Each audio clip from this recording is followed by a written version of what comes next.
जीवन में यदि आपने किसी से कोई कर्ज लिया है, चाहे वो आपके माता का कर्ज हो, पिता का कर्जा हो, अथवा किसी और का कर्जा हो, या सिर्फ ईश्वर भगवान का ही कर्जा क्यों ना हो, जिसको देव ऋण कहा जाता है, वो एक न एक दिन चुकाना अवश्य पड़ता है। इसीलिए जन्म कुंडली के अंदर पितृ ऋण, मातृ ऋण, भ्रात ऋण और देव ऋण पाए जाते हैं। मैं आज चर्चा करूंगा देव ऋण पर। बहुत सारे लोगों की जन्म कुंडली में ये होता भी है और इसको आप किस तरह से बना लेते हो, इसको समझिएगा। हो सकता है इस देव ऋण को निकालने के बाद आपके जीवन के अंदर खुशहाली आ जाए, जीवन सुखमय हो जाए। तो आइए शुरू करते हैं। नमस्कार, मैं दिवाकर आचार्य और आप देख रहे हैं JDJ एस्ट्रोलॉजी। दोस्तों, जैसे हम किसी से कर्जा लेते हैं तो कर्जा लेने के बाद अगर हम उसका कर्जा चुकाते नहीं है तो कहा जाता है कभी ना कभी ये कर्जा हमें देना ही पड़ेगा, क्योंकि ऐसा हो ही नहीं सकता कि जिससे लिया है उसको दिया ना जाए। उसका रूप बदल सकता है, उसका स्थान बदल सकता है, लेकिन देना अवश्य पड़ेगा। इसी प्रकार से देव ऋण होता है। ये देव ऋण कैसे बनता है? जब आपने कोई संकल्प लिया, मैं आपको थोड़ा समझाता हूँ। आप में से बहुत सारे लोगों ने सत्यनारायण की कथा सुनी होगी। उसमें एक दृष्टांत आता है कि एक साधु वैश्य था, उसने संकल्प लिया था कि सत्यनारायण भगवान जब हमें संतान दे देंगे तब हम भगवान की पूजा करेंगे। उसके घर में बेटी पैदा होती है कलावती, और कलावती पैदा होने के बाद भी वो भगवान की पूजा को करता नहीं है।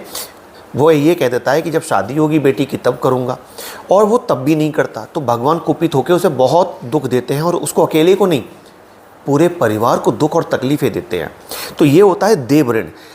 मैंने अमूमन देखा है बहुत सारे लोग, जैसे ही जीवन में कोई तकलीफ आई, कोई परेशानी आई, वो अथवा उनके पारिवारिक जन भगवान के लिए कुछ ना कुछ बोल देते हैं। हम ये पूजा करेंगे, हम ये यज्ञ करेंगे, भगवान अगर ऐसा हो जाए तो हम भोग लगाएंगे, भगवान ऐसा हो जाए तो हम जागरण कराएंगे, ऐसा हो जाए तो हम माता की चौकी कराएंगे। ऐसे अनेकों संकल्प लोग लेके बैठ जाते हैं और भूल जाते हैं। भूलने की वजह से क्या होता है कि संकल्प तो आपने लिया, देव ऋण तो आपने ले लिया, उस परमात्मा ने आपका कार्य पूरा कर दिया। अब आपको वो संकल्प पूरा करना है जो आपने ले रखा है, लेकिन गलतीवश, भूलवश ना होने के कारण कहीं ना कहीं यही चीज़ पीछे ढकेल देती है, जीवन में बहुत तकलीफ़ें देती है। दोस्तों, बहुत बार तो ये भी देखा गया है कि कार्य पूर्ण भी हो जाता है भगवान के आशीर्वाद से, फिर भी लोग उस चीज़ को टालते हैं। अरे हमें तो 5 साल हो गए, हम तो भगवान का ये संकल्प लिया था, इसको करा ही नहीं पा रहे हैं। ये जो डिले हो रहा है ना, ये आपकी मुसीबतों का कारण बन सकता है, क्योंकि ये देव ऋण है, कुंडलियों में पाया जाता है। पंचम भाव में बृहस्पति बैठे हों तो किसी का भंडारा खाना, यानी कि ऐसा व्यक्ति अगर भंडारे खाता है या कहीं ना कहीं मंदिरों से कोई प्रसाद इत्यादि मांग कर ले लेता है या कोई वस्तु ग्रहण कर लेता है भगवान की, तो उसके जीवन में तकलीफ़ें आती हैं। ये पंचम बृहस्पति करता है। इसी प्रकार से पितृ ऋण बनते हैं, मातृ ऋण बनते हैं, अनेक प्रकार के ऋण, यानी ऋण माने कर्जा, ये बनते हैं जन्म कुंडली के अंदर। तो आप में से किसी ने अगर कोई संकल्प लिया है तो उस संकल्प को अवश्य पूरा कर लें, और एक कोशिश करें कि छोटी छोटी बातों के लिए ना भोग प्रसादी और ये सब ना बोला करें भगवान की, और बोल रहे हो तो उसे सही समय पर पूरा कर लीजिए। क्योंकि जब आप कोई पैसे उठा के रख देते हो भगवान के नाम पर, फिर वो पैसे कहीं ना कहीं आपके या तो खर्च हो जाते हैं, या आप रखकर भूल जाते हो, या आपको पता ही नहीं होता कि ये वाले पैसे हमने भगवान की किस चीज़ के लिए उठा के रखे थे। मैं अमूमन इन चीज़ों को हर रोज़ का सा सुन लेता हूँ। जब लोग मुझसे मिलते हैं, बातें करते हैं, बताते हैं, मैं पूछता हूँ कि कुंडली में आपकी जो है देव ऋण आ रहा है, कहीं आपने ऐसा कुछ किया तो नहीं है? तो वो कहते हैं, वो अपने घर में पूछते हैं लोग, फिर याद आता है कि हाँ, बहुत साल पहले ये वाली चीज़ हो गई थी, तो हमने एक संकल्प ये ले लिया था कि हम ये कार्य कराएंगे, लेकिन वो नहीं हुआ। तो इस प्रकार से ऋण बन जाते हैं। देखिए, देने वाला तो परमात्मा ही है, लेकिन देने वाला परमात्मा ही है, लेकिन संकल्प जो होता है वो बहुत बड़ी चीज़ होती है। आपने संकल्प ले लिया कि हम ये करेंगे और नहीं करोगे तो दिक्कत होगी। एक बात और समझ लीजिए, जन्म कुंडली में बृहस्पति पंचम भाव में बैठे हों तो उन लोगों को तो ये विशेष करके याद रखना है, बाकी का सभी लोगों पर ये बात आती है।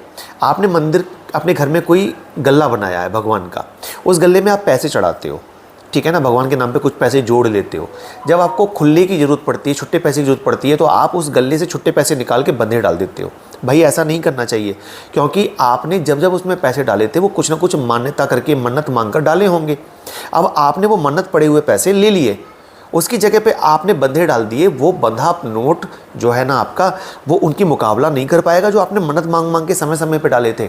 इसलिए आप ऐसा ना करें। दूसरा, आप इस बात का भी ध्यान रखें, कभी आप कहीं दर्शन करने तीर्थ यात्रा पे जा रहे हो और आपका कोई रिलेटिव या आपका कोई मिलने जुलने वाला आपको पैसे देता है चढ़ाने के लिए, उन पैसों को बिल्कुल अलग रखना चाहिए, अपने पैसों में उन्हें मिलाना नहीं चाहिए, ना उन पैसों का खर्चा करना चाहिए।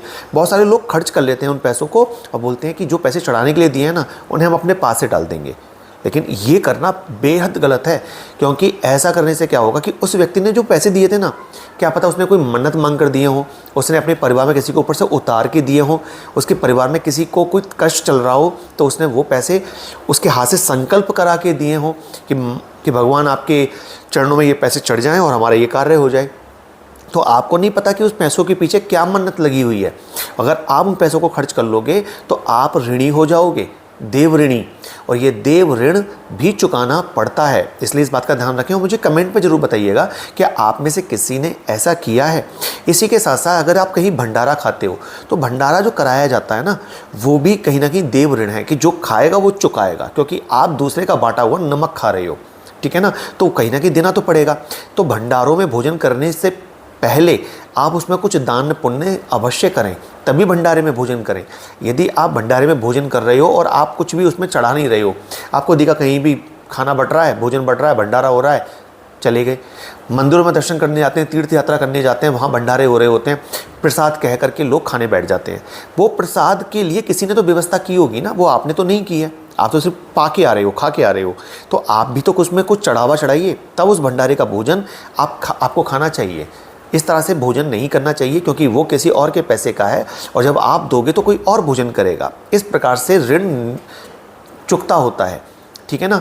तो इन सब बातों का ख्याल रखते हुए जीवन में इन सब चीज़ों को करना चाहिए, क्योंकि ये चीज़ें भी जीवन में प्रॉब्लम लेकर के आती है।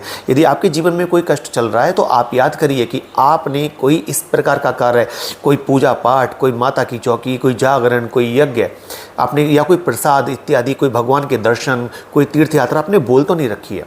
यदि कर रखा है तो जल्दी से जल्दी उसको पूरा कर लीजिएगा। ये थी जानकारी देव ऋण के बारे में कि किस प्रकार से देव ऋण हम पे चढ़ता है। इसी तरह की जानकारी प्राप्त करने के लिए जुड़े रहिए हमारे साथ। जल्दी मिलता हूँ एक नई जानकारी के साथ, तब तक अपना ध्यान रखिए। नमस्कार।